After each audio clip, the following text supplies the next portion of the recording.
By not supporting RCS, Apple's being really anti-consumer. But RCS isn't from Google. It comes from the GSM Association, who... Thank you for taking the time to make such a well-produced and thought-out response to my video.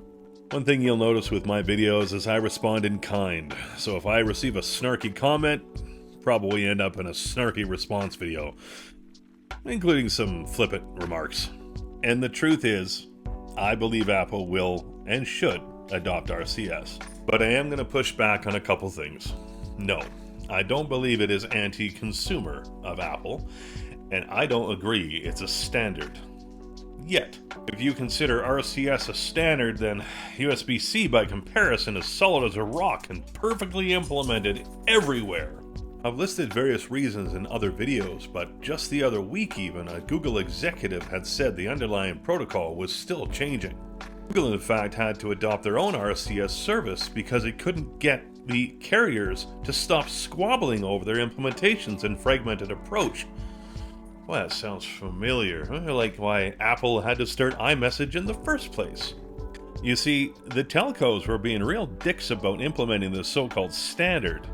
Maybe you couldn't get RCS in a certain market. Maybe it wasn't certified to work on your phone. Maybe they weren't going to support universal profile. Hell, even end-to-end encryption was optional.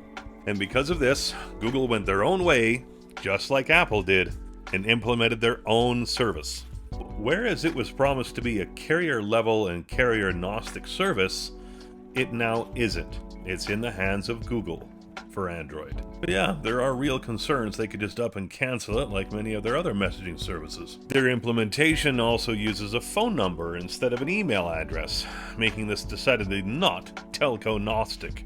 It doesn't play friendly with multiple devices like iMessage does either, and end-to-end encryption is still an issue. No, I can't agree it's a standard yet. There's a lot of work to do before it gets anywhere close to that. And primarily because of that, I can't agree that it's anti-consumer of Apple currently not to use it. Google has made this a